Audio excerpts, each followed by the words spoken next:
Hello friends, स्वागत है आप सभी का एक नए वीडियो में। उत्तर प्रदेश की कुछ खास खबरें हैं, वहीं पर चीन में भी कोरोना का अपडेट आपको हम बता देंगे, क्योंकि एक बार फिर से वहां पर कई जगहों पर पाबंदी लगा दी गई है। यूपी वेदर अपडेट बताएंगे किन जिलों में भारी बारिश का अनुमान है, सब कुछ जानने वाले हैं। वहीं पर अचानक से इंटर कॉलेज में पहुंच गई राज्यपाल और धूल कबाड़ पर हुई नाराज। क्या पूरा अपडेट है, इसके बारे में भी जानकारी आपको बताएंगे। वहीं पर ज्ञानवापी मस्जिद मामले को लेकर आज इलाहाबाद हाई कोर्ट में सुनवाई हुई है, इसके लिए भी एक अपडेट है जो आपको बताएंगे। बने रहिएगा आप अंत तक। चलिए शुरू करते हैं।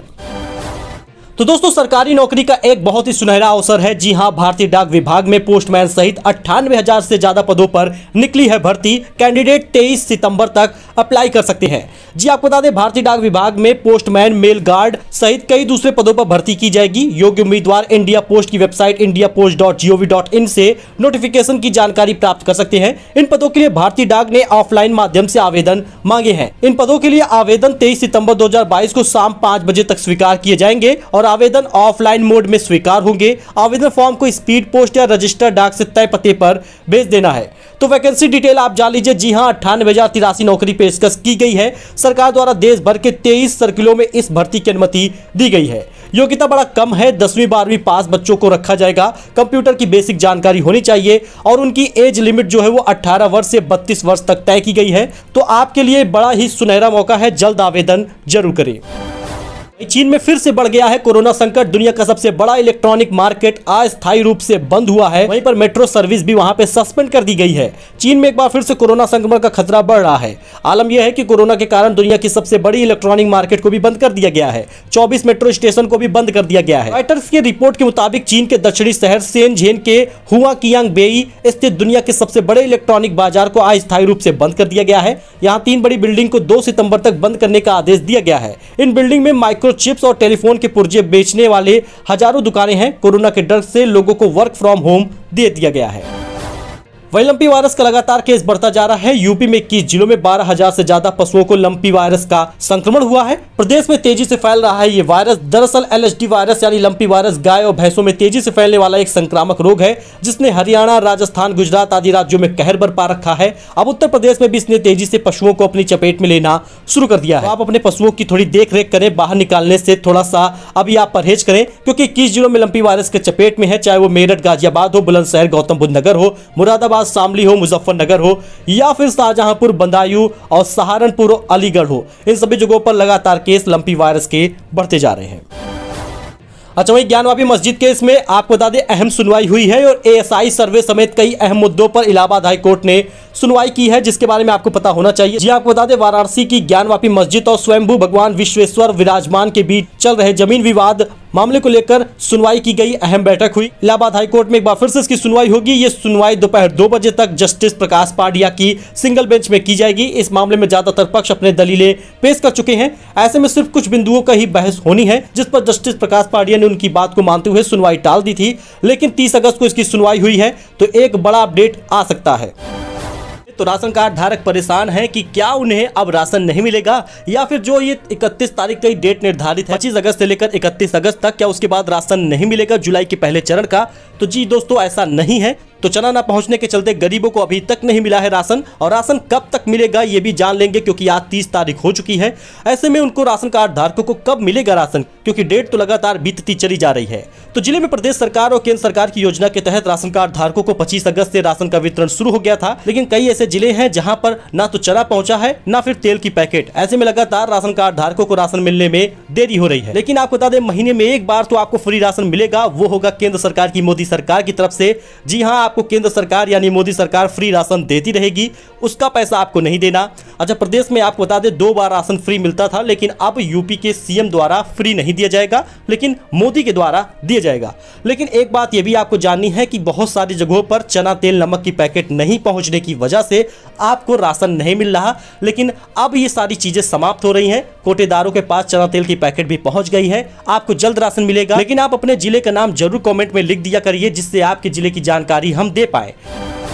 तो कौन होगा गृह विभाग का नया मुखिया, क्योंकि इन 4 सीनियर IAS अधिकारियों के नाम चर्चा में हैं। जी हां, आगामी 31 अगस्त को अपने अधिवर्षता आयु पूरी करने जा रहे अपर मुख्य सचिव अनीश कुमार अवस्थी को सेवा विस्तार को लेकर चल रही अटकलों के बीच उनके विकल्प की तलाश भी शुरू हो गई है। सबसे ज्यादा कयास गृह विभाग के एक नए मुखिया को लेकर लगाए जा रहे हैं। फिलहाल 4 वरिष्ठ IAS अफसरों का नाम इस पद के लिए सबसे ज्यादा चर्चा में है। दरअसल भारतीय प्रशासनिक सेवा यानी आईएएस के वर्ष 1987 के बैच के अफसर अवनीश अवस्थी को 31 जुलाई 2019 को गृह विभाग की जिम्मेदारी सौंपी गई थी, लेकिन अब इनका कार्यकाल समाप्त हो रहा है। ऐसे में 4 लोगों का नाम इसमें सबसे ज्यादा चर्चा में है। एक है अमित मोहन और दूसरे हैं अमृत अभिसार नाम की चर्चा हो रही है। इन्हीं लोगों को मुखिया के रूप में चुना जा सकता है। फिलहाल इसके नाम की अटकलें अभी और भी तेज हो सकती हैं। वैसे आपका क्या मानना है, कमेंट करके जरूर बताएं।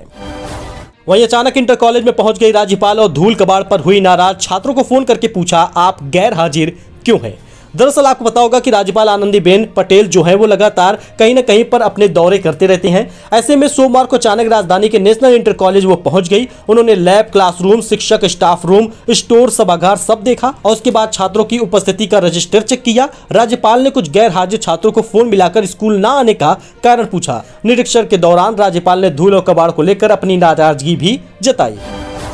दोस्तों वेदर अपडेट जान लीजिए। यूपी और बिहार समेत 10 जिलों में बारिश का अलर्ट है। इन राज्यों में मंडराया है बाढ़ का खतरा। जी हां दोस्तों, कई राज्यों में नदियों का जल स्तर खतरे के निशान से ऊपर हो गया है। इस बीच मौसम विभाग ने उत्तर प्रदेश, बिहार, उत्तराखंड और दिल्ली के अलग अलग जिलों में 24 घंटे में मध्यम भारी बारिश की चेतावनी जारी की है। देश के कई राज्यों में इन दिनों बाढ़ और भारी बारिश के लोग परेशान हैं, तो यूपी के इन जिलों में बारिश के आसार है। आप देख लीजिए। मौसम विभाग के मुताबिक अगले 24 घंटे में उत्तर प्रदेश के गोरखपुर, महराजगंज, अंबेडकर नगर, श्रावस्ती, गोंडा, बस्ती, बलरामपुर, संत कबीर नगर, सुल्तानपुर, जौनपुर, प्रयागराज में भारी बारिश के आसार है। इसके अलावा चंदौली, वाराणसी, गाजीपुर, बलिया और देवरिया में जमकर बारिश हो सकती है।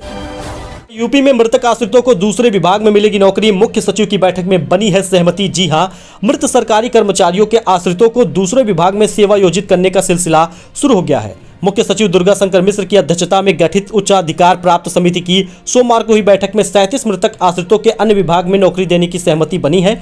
इन मृतक आश्रितों को औद्योगिक विकास, कृषि राजस्व, होम्योपैथी और वन एवं पर्यावरण विभाग में नौकरी दी जाएगी। यूपी में ड्रग माफिया के खिलाफ अभियान जारी है। 6 दिन में 4060 गिरफ्तार हुए हैं। 2 करोड़ रुपए से ज्यादा का नशा बरामद हुआ है। एडीजी प्रशांत कुमार ने बताया कि 19 माफिया के खिलाफ गैंगस्टर की कार्रवाई की गई है। साथ ही 14 करोड़ 79 लाख रुपए की अवैध संपत्ति भी जब्त की गई है। यह अभियान 31 अगस्त तक चलेगा। किसी को बख्शा नहीं जाएगा। वहीं पर सिद्धू मूसेवाला किलिंग की जो सबसे बड़ा आरोपी था सचिन बिश्नोई हिरासत में है। अरबैजान से पकड़ा गया। जी हां, पंजाबी गायक सिद्धू मूसेवाला हत्याकांड मामले में आरोपी सचिन बिश्नोई को हिरासत में ले लिया गया है। सिद्धू मूसेवाला हत्याकांड में पंजाब पुलिस को बड़ी सफलता मिली है। जी हां, जानकारी के मुताबिक उसे अरबैजान से हिरासत में लिया गया है। आरोप है कि लॉरेंस गैंग को सचिन ही बाहर से निर्देश देता था। अच्छा, यूपी में अवैध पार्किंग के खेल पर लगेगी लगाम। बड़े शहरों में पार्किंग के लिए एक समान होंगे नियम और शुल्क। उत्तर प्रदेश नगर पालिका वित्तीय संसाधन बोर्ड ने सरकार को पार्किंग के लिए एक समान नियम व शुल्क तय करते हुए उत्तर प्रदेश नगर निगम यानी पार्किंग स्थलों का निर्माण, संधारण एवं संचालन नियमावली लागू करने का सुझाव दिया है, पर यह अब तक लागू नहीं हो सका है। और जैसे ये लागू होगा तो इसके एक शुल्क होंगे और एक पार्किंग जगह होगी। अवैध पार्किंग के लिए जुर्माना भी लगेगा। आपको बता दें, पार्किंग स्थलों पर देनी होगी ये सुविधाएं यानी सीसीटीवी, इन्वर्टर, जनरेटर, इसके साथ ही सुरक्षा गार्ड, फायर फाइटिंग की व्यवस्था। वहीं पर 2 पहिया और 4 पहिया वाहनों के लिए तय शुल्क का घंटेवार सूचना का बोर्ड भी लगाना होगा। संबंधित ठेकेदार के अलावा वहां पर कार्यरत कर्मियों के नाम व मोबाइल नंबर लिखा जाएगा। तो नियमावली में ये प्रावधान भी है। पार्किंग स्थल पर काम करने वाले कर्मियों का पुलिस द्वारा सत्यापन कराना अनिवार्य होगा। हर 3 महीने पर ठेके की शर्त की समीक्षा होगी और गड़बड़ी पर ठेका निरस्त किया जाएगा। अच्छा, एफडी पर ये बैंक भी सबसे ज्यादा ब्याज दे रहे हैं। जानिए किसे मिलेगा इसका फायदा। दरअसल एफडी आप अगर सीनियर सिटीजन है तो आपको ज्यादा ब्याज मिल जाता है। ग्राहकों को लुभाने के लिए बैंक एक से बढ़कर एक स्कीम पेश करते रहते हैं। इसका फायदा भी उन्हें खूब मिलता है। फिक्स डिपॉजिट एक ऐसी स्कीम है जहां ग्राहकों की रुचि सबसे अधिक होती है और आपको बता दें इसमें सबसे ज्यादा ब्याज भी मिल रहा है। हाल के दिनों में कई बैंकों ने अपने एफडी रेट को संशोधित किया है, उसमें बदलाव किया है और यहाँ पे बढ़ा दिया है। ज्यादातर बैंकों की दरें 5 से 6% तक बढ़ी हैं, लेकिन क्या आप जानते हैं कि एक बैंक ऐसा है जो एफडी पर सबसे अधिक ब्याज दे रहा है? निजी क्षेत्र के बैंक आरबीएल बैंक, जिसे पहले रत्नाकर बैंक के नाम से जाना जाता था, 21 अगस्त 2022 को अंतर्राष्ट्रीय वरिष्ठ नागरिक दिवस के अवसर पर एक super senior citizen FD scheme शुरू किया है। इस योजना के तहत एफडी पर 0.75% की अतिरिक्त ब्याज दर पेशकश की जा रही है। तो ये कुछ नियम है अवैध पार्किंग के लिए जो बनाए जाएंगे, जिसमें कई सारे लाभ आपको मिल सकते हैं। सो दोस्तों, ये कुछ अपडेट था जो आपके साथ शेयर किया गया है। आई होप आपको ये पसंद आया होगा। ऐसी ही जानकारी के लिए, ऐसे ही अपडेट के लिए आप हमारे साथ जुड़े, चैनल को सब्सक्राइब करें। धन्यवाद।